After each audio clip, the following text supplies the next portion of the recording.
जय हिंद जय भारत दोस्तों। मैं उषा देवी एडवोकेट कोपड़ा वार्ड नंबर 37 से जिला परिषद पद के लिए एक प्रत्याशी हूँ और कोपड़ा वार्ड से ही मैं जिला परिषद के पद पे चुनाव लड़ रही हूँ। दोस्तों, जैसे कि आपको पता है कि चुनाव हर 5 साल बाद आने वाला एक उत्सव है जिसमें हम विकास के बारे में सोचते हैं कि हम अपने देश का, अपने समाज का, अपनी पंचायत का विकास करेंगे। कई लोग आते हैं, कई जाते हैं, कई कर्मठ नेता आते हैं, लेकिन क्या जिन मुद्दों के साथ वो आते हैं वो पूरे हो पाते हैं?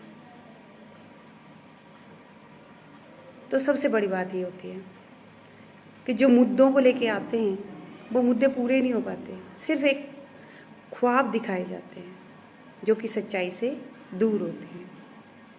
आज हमारे रास्तों की हालत देख लो। रास्तों की हालत ऐसी है कि गांव से अब शुरू करें तो कई पंचायत ऐसे हैं, कई वार्ड ऐसे हैं जिनमें कच्चे रास्ते पैदल चलने के लिए भी नहीं है।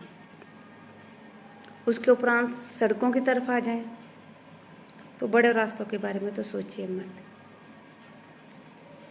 सबसे बड़ी समस्या हमारे लिए है कि हम वादा तो करते हैं लेकिन उसको निभा नहीं पाते हैं। मैं कोई वादा नहीं करूँगी, लेकिन सबसे बड़ा मुद्दा यही है मेरे लिए कि गांव में हर एक आदमी तक छोटे छोटे रास्ते, लिंक रोड पहुँचे। ये आधारभूत सुविधाएं हैं जो लोगों तक पहुंचाना बहुत आवश्यक है। अगर लोग इन छोटी छोटी आधारभूत सुविधाओं से ही वंचित रहते हैं तो इसमें कहीं ना कहीं हमारा भी दोष है। क्योंकि अगर हम कहीं पे ज़्यादातर क्या करते हैं कि या तो हम दूसरे को हराने के लिए खड़े होते हैं कि भैया ये नहीं जीतना चाहिए, इसके लिए दूसरा आदमी खड़ा कर दो, जो काबिल है उसको हमने कैसे हराना है, पढ़ा लिखा है उसको हमने कैसे हराना है। तो दोस्तों, मेरी सबसे उम्मीद है, एक अपील है कि आप ऐसे कार्यकर्ताओं को आगे लाएं जो स्वयं आत्मनिर्भर हों। कहीं पे ऐसा नहीं कि वो चुनाव लड़ रहा है, कोई भी चुनाव लड़ रहा है तो उसके बारे में आप लोगों को जानकारी होनी चाहिए।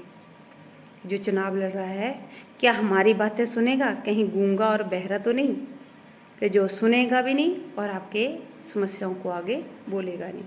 आज बहुत सारी समस्याएं हैं, बहुत सारी समस्याएं हैं, लेकिन उन समस्याओं से हम लोग जो है रूबरू तो हैं, लेकिन उनका समाधान नहीं है।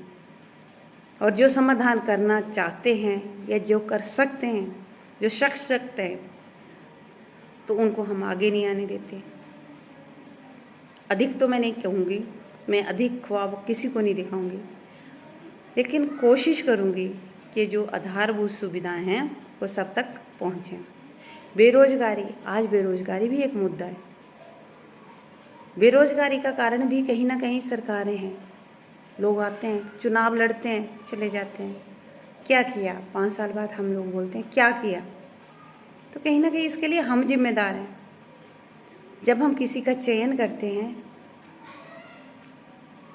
तो हमें सोचना पड़ेगा कि क्या वो पढ़ा लिखा है, क्या न्यायप्रिय है, समाज सेवी है, ये सिर्फ अपने घर भरने वाला है। अगर वो अपना ही घर भरने वाला है तो फिर इसके बारे में अधिक तो मैं क्या कह सकती हूँ। ये चीज़ें आप लोगों ने तय करनी है और मेरी आप सबसे अपील है कि मुझे अधिक से अधिक मत देके चुनाव जितवाएं ताकि मैं कुछ कर सकूं। एक अधिवक्ता होने के नाते मैं आप लोगों से अपील करती हूँ कि आप आगे आएं और सहयोग करें। रिश्तेदारी को छोड़कर कि ये मेरा रिश्तेदार है, पार्टीबाजी को छोड़कर कि ये मेरी पार्टी का है, जातिवाद छोड़ के कि ये मेरी जाति का है, इन सब चीज़ों को छोड़ के आप सहयोग करें विकास में। अगर विकास में सहयोग करेंगे तो आपके समाज का विकास होगा। अगर आप जाति के आधार पे करेंगे तो ना ही जाति का वो उत्थान होगा और ना ही समाज का। और जो लोग जाति के बारे में सोचते हैं, जो रिश्तेदारी के बारे में सोचते हैं, वो लोग वहीं तक सीमित रह जाते हैं। तो इसलिए आपसे हाथ जोड़ के निवेदन है कि कृपा करके आप सहायता करें ताकि मैं समाज में कुछ कर सकूं। धन्यवाद।